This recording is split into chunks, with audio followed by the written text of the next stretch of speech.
As we saw in our last video, an atom is made up of a central nucleus, which comprises protons and neutrons, and then has electrons orbiting that nucleus. We also saw that it's the number of protons that tells us which element it is. The smallest element is hydrogen, as its atoms have just one proton in their nucleus, with one electron orbiting it. The next smallest is helium, whose atoms have 2 protons and 2 neutrons in the nucleus, and then 2 electrons orbiting them. In total, there are around 100 different elements, and they've been organized into the periodic table, with each box representing a different element. We call these boxes nuclear symbols, as we saw in the last video, and the number in the bottom left is the atomic number, which is unique to that element, as it represents the number of protons in the atoms of that element. And any atom with that many protons must be that element. So our atom here, which has 2 protons, must be helium, because helium's atomic number is 2. Or if we take carbon, we can see that its atomic number is 6. So all carbon atoms have 6 protons. So if we found an atom with 3 protons, like this one here, then it couldn't be carbon. We'd have to find the element with an atomic number of 3, which, if we check the periodic table, is lithium. Another feature of nuclear symbols is the 1 or 2 letter symbol that represents the element name. So C stands for carbon, and Li means lithium. Some symbols, though, are a bit more confusing. For example, sodium is Na, and iron is Fe.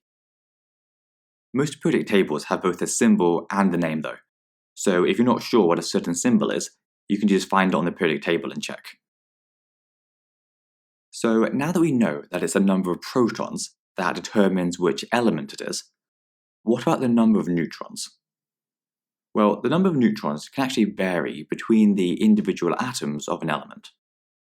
As long as the number of protons remains the same, it's still the same element.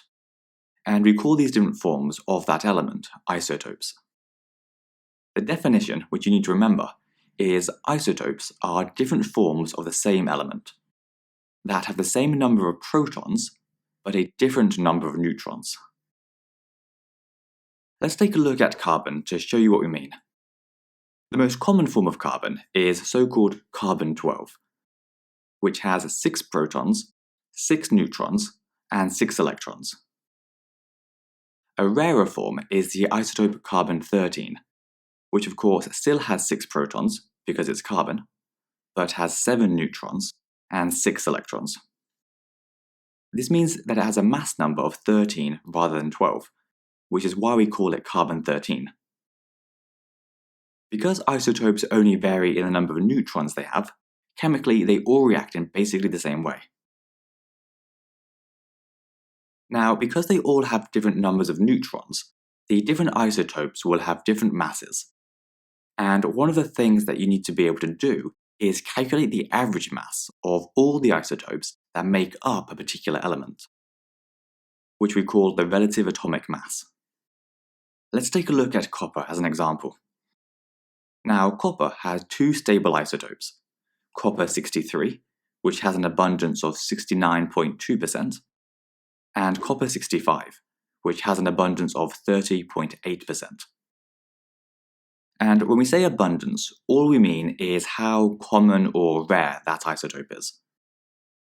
So if you were to pick up a handful of copper, then on average 69.2% of the atoms in your hand would be the copper-63 isotope, and the other 30.8% would be the copper-65 form. Now, in an exam, you might get a question like, calculate the relative atomic mass of copper to 1 decimal place. The equation for relative atomic mass is sum of isotope abundance times isotope mass divided by the sum of the abundances of all the isotopes. So the first thing we do is multiply each isotope's abundance by its mass. So for the copper-63 isotope, this would be 69.2, which is its abundance, times 63, which is its mass. And for copper-65, it would be 30.8 times 65.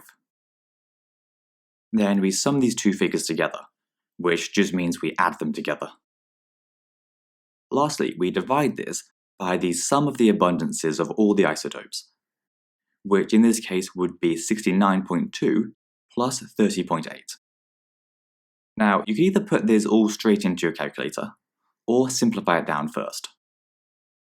69.2 times 63 gives us 4,359.6, while 30.8 times 65 gives us 2,002. And then we add these together to get 6,361.69. On the bottom, 69.2 plus 30.8 gives us 100, which makes sense because there are only two isotopes, so together they should add up to 100%, so that they represent all of the copper atoms. So we divide 6,361.69 by 100, and our answer is 63.6169. But as the question asks for one decimal place, we give the answer as 63.6. And this number that we found is the relative atomic mass, which is denoted by the symbol AR. So we could say that the average mass of a copper atom is 63.6.